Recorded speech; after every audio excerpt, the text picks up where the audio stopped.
Welcome everybody. I'm going to be starting in 5 minutes. Just FYI, the Facebook on my home personal page, I'm going to be removing the stream from there soon and going just to my fan page. So those of you who are watching and like to watch this every morning, please go to my fan page, Greg Spiro, one that has like a little over 1,000 likes, and like it, and then you'll get the notifications when that goes live for future days, because I'll still be doing this every day, just not on my personal page. Alright, I'll save that for more weird, random posts, I think. I don't know. Do any of us? Alright, see you soon.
Woo! Oh wait, I gotta turn off the light. One sec.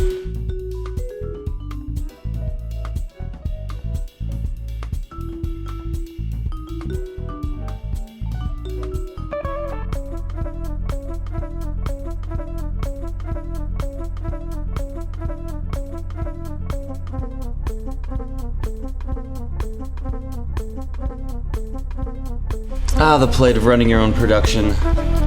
Woo! Woo! I do love that sound, the sound of the woo. Many a performance have had a woo moment or two. It's always special. You get a little like, woo! Play something special. Let's keep that camera over there, maybe raise a little bit. One day, I'll have somebody do this stuff for me. Just make it like that. Let's fix this a little bit here.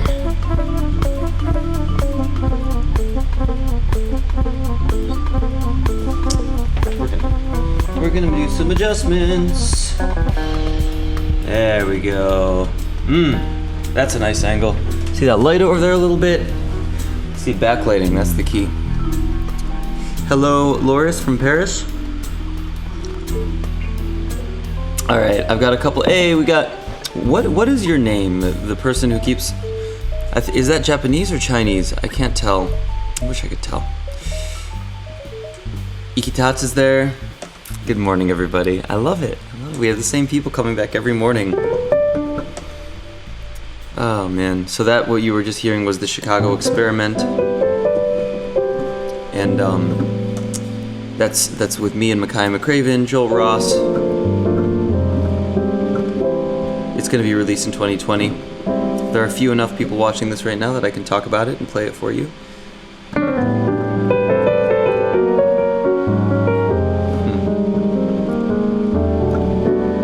What's up, Rebecca?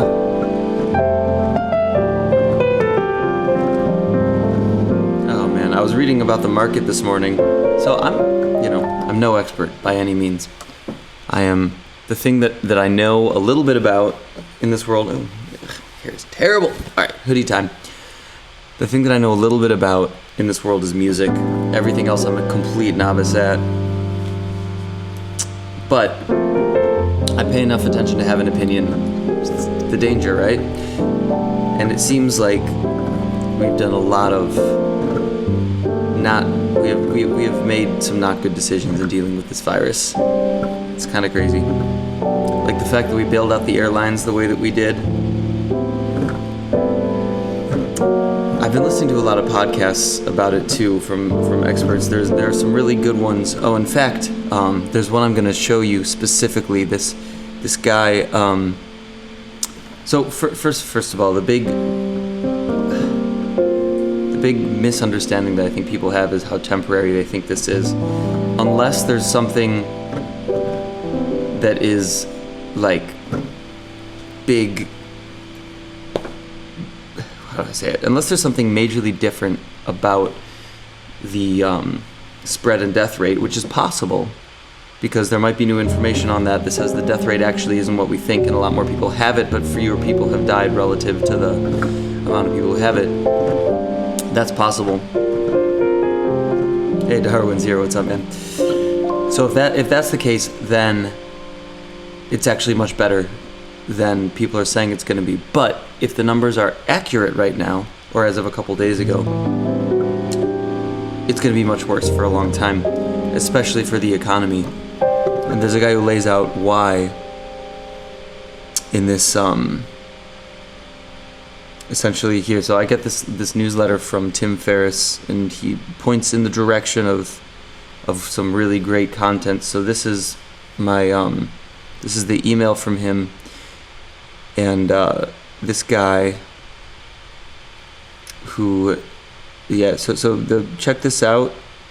OPEX to generate this asset. This guy, is going Pomp, to be incrementally podcast harder number for you to 256, justify. billionaire It's going to be more Chamath pleasure and waste Pa than it is at its something need. or other on how When to you invest in this crisis. Factor that into how it will flow into commercial real estate. Commercial real estate is fundamentally impaired. It's essentially what Tom First of all, this guy, I watched his podcast. I listened to the first hour of it while I was working out yesterday, actually 2 days ago, and it was just incredible and very enlightening. And this guy knows the financial markets backwards and forwards, and this is why I'm saying pay attention to investors and hedge fund managers in this crisis, because they're the ones who actually are trying to inform themselves. Their entire net worth depends on it. So they're looking at from human nature to financial systems to political systems and how all this is going to interact with the virus. And the general conclusion is that it's going to be a long time that this is affecting the economy. I mean, really 10 years. We're going to see like a 10-year cycle from this. But at least the next 2 years are going to be a major dip. It's very likely because all in these these cascading industries are being affected and affecting each other. And personally, I think that we should have let the shit hit the fan more instead of bailing out airlines that are not going to come back for 2 years. We should have let a lot of them go bankrupt and probably redistributed that money to individuals instead of the companies that now will just be like zombies trying to function, and some of them paying employees and some of them not, but like not having the customer base that they would have because the airline industry, nobody's going to be flying for the next year. It's crazy. It's crazy that we do that as a country. But you know what? I'm not in charge and I don't want to be, and I know a lot less than the people who are in charge, so that's my 2 cents. But we'll check this guy out. I'm not gonna follow up with any text about it, but just write down the Pomp podcast number 256, and I would highly recommend listening to it if you want to actually know what's going on. But what I find also is nobody wants to know what the fuck is going on. People want to have memes and clickbait and easy answers that align with their own core beliefs. So if you're a conspiracy theorist, then you're going to go to all the clickbait about, oh, it's Bill Gates and 5G and all the whatever your flavor of conspiracy theory is, and you're just going to consume it all. And I've gotten a ton of people messaging me with that bullshit. Some people who I actually have not unfriended people. I thought I was going to, but then I decided I would eat my own medicine, drink my own medicine, and because I get down on the people who are who unfriend people because they have different viewpoints. So I actually watched an entire conspiracy theory video a couple days ago, this really deep one about what's his name, Jeffrey Epstein, and the political elite and Trump and Obama combining forces to create coronavirus that destroys people and then take over the markets and all this terrible bullshit. So I went down the rabbit hole and I was like, how does this actually come to be? And I found it. I found the reason. It was a guy who actually had created a legitimate lawsuit, because that's where they got their evidence, was because the lawsuit was legitimate. So this guy made a real lawsuit against all these people with all the conspiracy theories baked into one thing, and like manifest the lawsuit, because anybody can make a lawsuit against anybody. So he put it into the court system, and then it became official in the court system that this thing is happening. And I mean, obviously it got thrown out in a second, but because it was in the legal documents of the court system, people were able to like snap photos of the online records of it and then say, hey, this is a real thing. That's how these things get created. So do your part in society, please. And if you have any inkling that one of the conspiracy theories that you believe might be true, go down the rabbit hole. Like, find the source of it, and you'll quickly find if it's legitimate or not. And probably it's not. I mean, who knows? If it is, tell me if you find one that's actually legit, and I'll talk about it, and I'll look into it. But I bet you it'll get debunked, because normally things are not as complicated as like our whole system of government is so much more complicated than anybody can imagine unless you're like a scholar in how it works. Same with the financial systems, because there are people who dedicate their entire lives to understanding how it works. And those people are not the conspiracy theorists. So that's what tells me that it's very likely that the conspiracy theories are not accurate. So anyway, let's all stay informed. Let's understand that it's probably worse than we think it is. I think I have a friend online who said we shit the bed as far as our reaction as a country to this, and I think that's absolutely true. But on the plus side, aside from now a lot of people dying from this virus. By the way, did anybody see the thing last night on here, I'm gonna go back to my opening screen here so that I can go and navigate to Facebook and see your comments on there.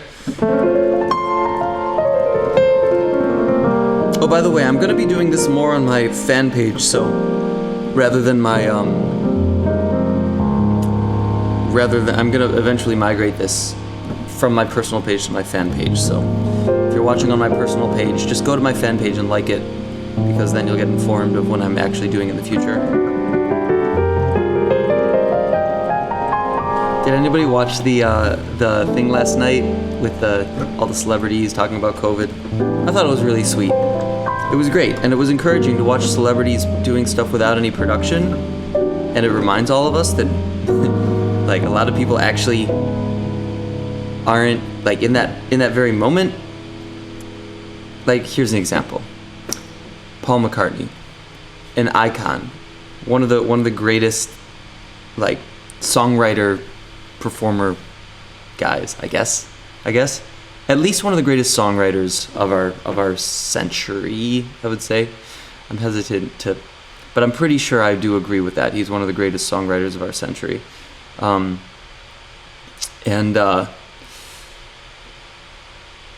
Sam says, let's put Greg in charge of everything. Greg for president. 2020, when is the next election? You have to know when the next election is to run for president, right? That's a problem. Anyway, so aside from my new campaign for president, so if anybody watched Paul McCartney last night, I made a comment. I was watching with my cousins because that's where I'm huddling up at the moment to avoid the virus. I made a comment to my cousins, like, you look at Paul McCartney and you hear him playing, and it literally could have been one of 100,000 little old men of his age who play piano and sing stuff. Like, his performance was fine. It just wasn't extraordinary. Which, that's totally fine, because he was locked into his house and he had no production and none of his team to help him. But it reminds us how much the team is, how important the team is, and how important all the people around these stars are, and how ordinary the extraordinary people can be when they're actually alone. And it's something that is, I think we can all kind of take to heart and remember when we sort of get down on ourselves for not being beautiful enough or talented enough or whatever. It's like, Elton John, his time was not very good when he was playing piano. And he's like, his time is impeccable when in his recordings, and but also these guys are older, so and you get to let that status of legend when you're older, and then you're probably not practicing as much or performing as much, so it just kind of works out that way. But it's a sobering reminder of the normalcy of people in general, and that we shouldn't get too glorifying, like wrapped up in our glorification of people that we like to pay attention to. We can love them. It's great to love celebrities, but just not to hold them up as gods, because I feel like we often make that mistake. I know people made that mistake in when I was touring with the pop group, is that the whole thing was based on everybody glorifying the pop star as a god, and I think that's very problematic in terms of everybody's personal well-being, and just as a society, live show, I can mess up. As a society, we are so wrapped up in godifying people. It's really one of the worst aspects of our tendencies as human beings. Hey, Dan Spiro, what's up? Welcome to my dark rant about the world right now. I guess I'm reflecting on the nature of things this morning. Now that I've reflected, let's get to the next segment, which is I play music.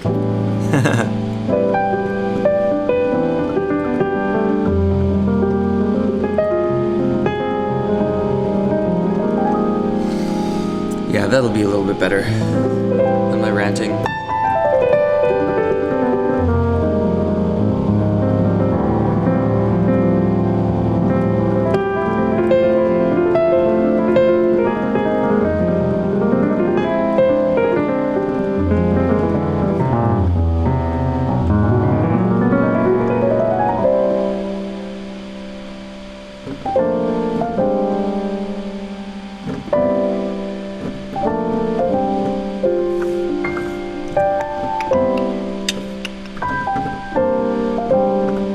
I need to get a drum machine. I think I'll do that.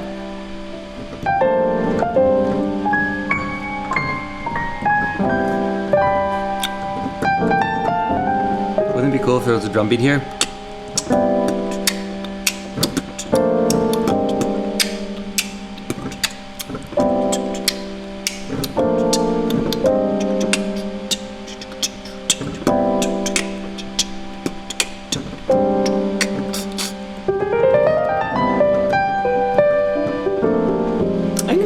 I think I'll set that up for tomorrow. Well, actually, no. Tomorrow I have guests. Tomorrow and... Hey, guess what? Tomorrow we have Bryce, who is the founder and head of Winter Jazz Festival. He's joining us with Mike Binderbahn, the founder and head of Good Music Company, and Simon Rentner, one of the hosts of WBGO, who is going off on his own to guest host for us. Ugh, I gotta stop doing this. I feel like I've done this forever, but now that Trump adopted it and he does that thing, like, I feel like I need to avoid that sort of mannerism. Right? It's like when Bill Clinton, what did he do? He went, he was like he didn't point. I can't remember what Bill Clinton did. I think it was like, something like that. I don't know. It's like all these interesting, weird mannerisms that our presidents adapt.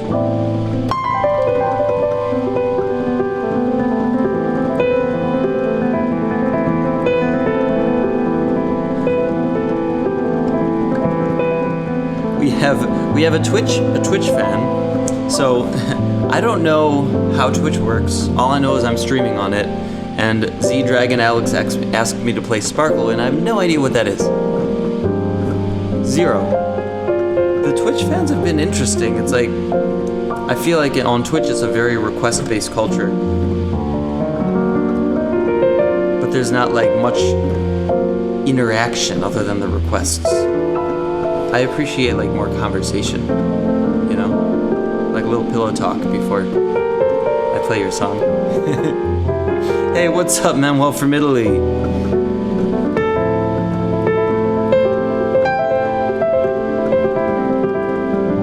We have Periscope on here. That's cool.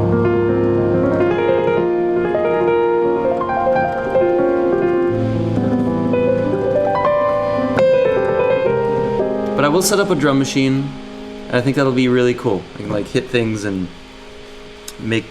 I actually had a project where I did tons of. Oh hey, Z Dragon Alex, you're following on Twitch. I appreciate it.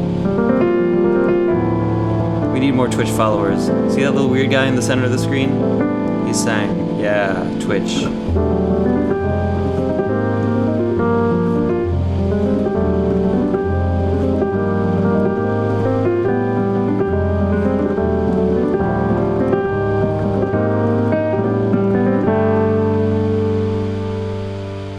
Oh, haha, you're right. Camera fell. Well, that's disheartening. Let's fix it, everybody. Ready?